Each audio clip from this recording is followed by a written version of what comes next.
ఆమెకు చిన్నగా ఏది జరిగినా కానీ మేమందరం కూడా రోడ్డు మీదకి వస్తామని కూడా తెలియజేసుకుంటున్నాము.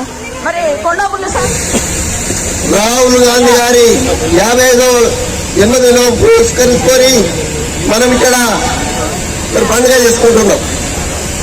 ఎందుకంటే అది మన బాధ్యత.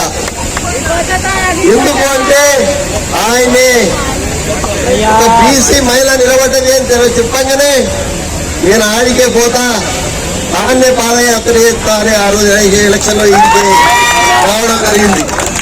కాబట్టి మనం గుర్తుగా ఉండవలసిన బాధ్యత ఉంది. మీరు అర్థం చేసుకోవాలి, అది మనం గుర్తుపెట్టుకోవాలి ఎవరైనా. మరి ఈరోజు కొంతమంది బీసీల మీద, ఎస్సీల మీద, అనగారిక వర్గాల మీద మరి కుట్రలు చేస్తున్నారు. మీరు ఒక్కటే ఆలోచించండి. ఆ మధ్యలో కొండపుల్లి నిశ్శబ్దంగా ఉన్నాడు, బాగా తెలియదు. నిశ్శబ్దంగా ఉండి బయటకు వస్తే అది ఒక విస్ఫోటం.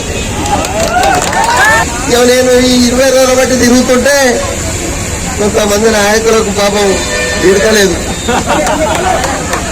అగో ఏంది కొండపుల్లి, మనం గది చెప్తేవి, పెరాలసిస్ వచ్చిందని చెప్తేవి, అని నడవలేడని చెప్తేవి, అని మళ్ళా ఎంతకు మళ్ళా 10 ఏళ్ళు దాటి ఇటు వచ్చిండు, ఇదేం కదా అని వాళ్ళకు బాధ.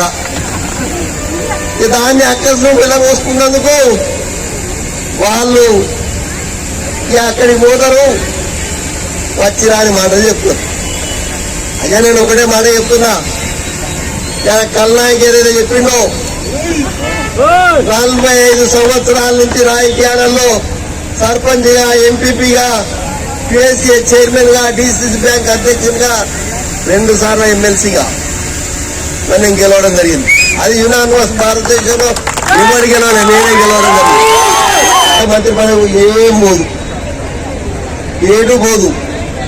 ఆమె ఎప్పుడు ఉంటుంది, ఆమె ఎప్పుడు మంత్రి పదవిలో ఉంటుంది, ఆమె మీకు సేవ చేస్తుంది, మరి మీకు ఫండ్స్ శాంక్షన్ చేస్తుంది, మీ వెనుకనే ఉంటుంది అని తెలియజేస్తూ ఇలా రాహుల్ గాంధీ గారిని మరి ఈ వేదిక నుంచి చెప్తున్నా, వారికి శుభాకాంక్షలు తెలియజేస్తూ ఆ అల్లాను మరి ఆ దేవుళ్ళను మరి అందరికి కూడా అందరూ కూడా ఆయనే ప్రధానమంత్రి కావాలని మీరందరూ ప్రార్థించాలని కోరుకుంటూ ముగిస్తున్నా.